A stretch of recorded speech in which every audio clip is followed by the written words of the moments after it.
I was in Vietnam in 66, 67. I was a Marine captain. I was a company commander of a combat engineer unit. And we basically worked with the 5th Marines on assaults fighting the Viet Cong between Chulai and Da Nang.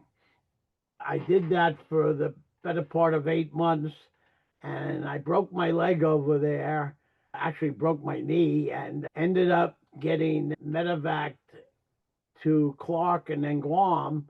And on Guam, they said, well, a little bit of exercise and you'll be back in business.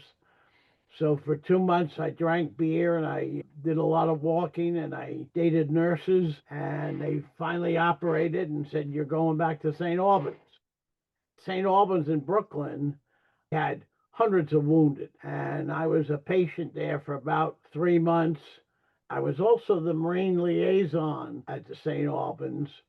And as a Marine liaison, you do a lot of things to try to help make a patient stay better. So 2002, I was listening to Washington, D.C. and the Bushes and Cheney and some of those other characters talk about invading Iraq to find weapons of mass destruction. And I decided I would go over to Walter Reed when the wounded started coming in, because I said, this is going to last a lot more than 30 days. It lasted 20 years. So I snuck in the back door of Walter Reed and told him I'd been a Marine liaison 40 years before, and I wanted to see some of the wounded. And I ended up talking to a warrant officer who put me with a corporal, and they took me up in intensive care. Well, in intensive care, there's not many vets that are talking, so they started taking me around to the wards. That astounded me because we were having a lot of amputees, and when you walk in a room and you see an amputee and they see you, it's not really what you expect. And all I would do is tell them I was a Marine in Vietnam, and 9 out of 10 would try and get out of bed to shake my hand, which blew my mind. The next 20 years, I made between 3,000 and 4,000 visits to Walter Reed and Bethesda. But I also had a buddy in Washington, D.C. I'd gone to high school with by the name of Jack Farley. And Jack Farley's a retired appeals court judge for Veterans Affairs, and he had been doing exactly the same thing at Walter Reed. He's an amputee from the Vietnam War. So Jack and I had lunch one day, and we're sharing stories, what he was doing at Walter Reed and what I was doing at Bethesda, and it ended up being a 2.5-hour lunch, and Jack and I said, we got to share more. Now, we were both going in as former military, but we were not under any organization. We weren't with the VFW, we weren't with the American Legion, and that tended out to be the smartest thing we ever did, because when you get involved with those kinds of organizations, they rapidly want to dictate what you can say and do. And Jack and I had no intention of doing that. The only strategy we had was to listen. They don't want to hear Jack's story or my story about the great things or dumb things we did in Vietnam. They want to talk. And so that became our strategy, to listen. And Jack would do it at Walter Reed, and I would do it at Bethesda, and we would share stories.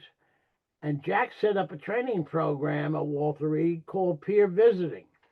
And peer visiting is essentially where wounded, in particular amputees from Vietnam, Korea, would come in and see young vets that have been wounded, men and women, and demonstrate to them that you can get your life back. It's going to be different, but you can get a life that's rewarding.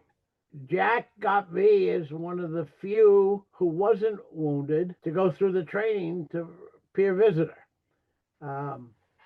It was amazing to learn because you were essentially taking veterans of 30, 40, 50 years before and allowing them to go into Walter Reed and later Bethesda and talk to troops and listen to troops and demonstrate to troops that there is a road to recovery through this insanity. You're looking desperately for somebody that's optimistic and not falling apart and saying you can go out and do something. So Jack and I became very close. And Jack probably did the same 4,000 visits over there. And in the course of this, I saw a bunch of opportunities. Walter Reed had been built in the Vietnam War, was not any way prepared to handle the thousands of wounded that were going to be coming in from the war in Afghanistan and Iraq, and they needed a new facility. And I said, Turner Construction, where I'm retired, there might be an opportunity to build a temporary facility for wounded. We ended up building the MATC, Military Advanced Training Center, at the old Walter Reed, and that became an amazing building. That's where I first met Patty's husband. He was getting trained for traumatic brain injury. He couldn't hardly speak, but he and I became buddies, and we go to lunch all the time. But we built a $10 million temporary facility in a year. Very successful. They tried to replicate it when they rebuilt the new Bethesda Naval Hospital. But it gave me an opportunity to get to watch vets and help them understand what we were doing when we were building this building. I actually hired some vets as interns to work on the job. We built the National Intrepid Center for Brain Injuries at the Bethesda site in Fort Belvoir, and that $1.5 billion project down in Virginia, where I would literally take busloads of wounded vets down to watch what we were building. So I got Turner involved, and I was making 2 or 3 visits a week. I'd go to Walter Reed, I'd go to Bethesda. I got to know staff, I got to know admirals, I got to know generals, I got to know the commandant of the Marine Corps as they would visit giving out Purple Hearts. I would get to know people, but I was Bob Nilsson, a Vietnam Marine. I wasn't associated with anybody. Jack Farley was a retired judge, a Vietnam soldier, amputee, but not associated with anybody. So Jack and I became this kind of invisible force that nobody in Walter Reed was quite sure how to deal with us. We had passes. We went through getting registered. We followed their rules and regulations, but we used our judgment in what we could do and couldn't do. And because Jack and I had been hanging around with vets for 40-something years, we knew a little bit about the subject. At the same time I did this, I was involved in a program put together by Charlie Thornton, a well-known structural engineer, called ACE Mentoring. And a gentleman by the name of Tom Patchy was involved in ACE Mentoring. And ACE Mentoring essentially mentors high school students to aim towards a career in construction and architecture. I convinced Tom to pay a visit out to Walter Reed. Tom suggested to me, why don't we do a program at Walter Reed for wounded where we talk about ACE mentoring, how to get in the construction business. Thankfully, Tom was married to a very bright woman by the name of Amanda Weathersby, who came along with Tom. And the idea of ACE mentoring was okay, but 99% of these wounded had no interest in construction. It was Amanda said, why don't we do this class and do it on entrepreneurship? We'll give you ideas on entrepreneurship and you go out and start a business in any field you want.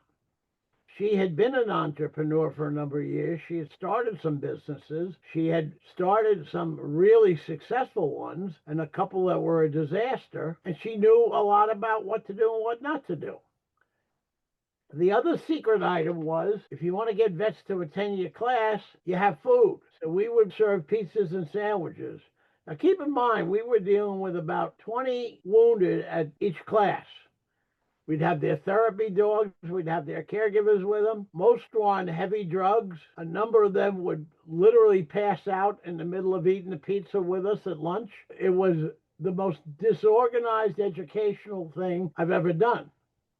But it worked because we would get speakers, and Amanda knew a bunch of entrepreneurs that we would drag in there. They'd never been in a hospital environment quite like this because the room literally looked like we were dealing with the end results of a plane crash. And we would have female amputees, male amputees, officers, enlisted, didn't matter what branch of service, because we didn't pay attention to rank or branch of service. We'd have them all together. And we started doing what eventually became almost 1,000 of these classes. We eventually moved them to a restaurant right across the street from Walter Reed and did it in the restaurant. We were having success there because we were building Fort Belvoir Hospital. I would take wounded down to see what we were doing at Fort Belvoir. I would hire wounded vets to be interns at Fort Belvoir. And I think mainly through Patty and Pat, we came up with the idea, let's do a 100 entrepreneur class down there. We tried to do it through a couple of groups down there. Some were interested, some weren't. But I'll bet we did classes down there for what, 4 years, Patty? 5 years? Yeah, we were doing for many years Yeah, successfully. COVID really shut some things down, but and yeah, some classes were very regularly and highly attended. We had 50 people at one class, I yeah. think. We'd It had was 50 amazing. people come in, Yeah. a lot of retirees from the area in Northern Virginia, Fort Belvoir, and the Marine Corps base down at Quantico. And there was no limit on the range of subjects or anything like that. We actually talked to some people about trying to do a similar program down in Texas at Brooks Army Medical Center. We never was able to pull that off. And we were also talking when the Navy set up the program to deal with wounded out near Camp Pendleton, near San Diego. We had a therapist from Walter Reed whose family lived out there, but we never quite got that. But we were successful at Fort Belvoir, and we were successful at Walter Reed and Bethesda. In the middle of all this, Secretary of Defense Rumsfeld is in the process of merging hospitals. Keep in mind, we built MATC at the old Walter Reed, which was solely for wounded amputees and some with brain injury for rehab. In Bethesda, they were building a facility jammed in $1.5 billion hospital, ultimately in the basement, to do the same thing, but it was a totally different environment. The facility was treated as an integral part of the hospital rather than at the old Walter Reed where it was a separate facility. At the same time, a woman, a news reporter in Washington, D.C., she was involved in helping colleges convince these wounded kids to go back to college. So we were helping wounded kids by getting them introductions to colleges. We probably helped a couple of hundred get headed towards a college. Heather Bernard, she was the lady that helped us. We got a lot of kids aimed at college. One of my visions with the 100 entrepreneur class, I've been in construction with Turner for 50 years. I was extremely involved in real estate development and what they were doing because we were looking to get work. So I belonged to a group called ULI. I became a trustee, I became a governor, and ULI was a bunch of successful developers that would get together and share ideas on what kind of new projects they're going to do. My vision was to get ULI involved in 100 entrepreneurs at Walter Reed, thinking a lot of these kids would want to go jump in and deal with a major real estate company. Well, it turns out I was 100% wrong. What they did care about was going back to their hometown and buying foreclosures and fixing them up and recycling them in the real estate market. For vets, that's a perfect choice. And so we ended up with vets that became very small scale real estate developers, but in their own right, in their own hometown, doing projects. I was able to get a number of the ULI trustees and governors, and ULI has about 4,000 people that get together twice a year. I was able to keep them informed of what we were doing, both at the old Walter Reed and Bethesda. And they were interested. They became a big source of contributors for 100 entrepreneurs. Turner was very supportive, and I was getting Turner involved in projects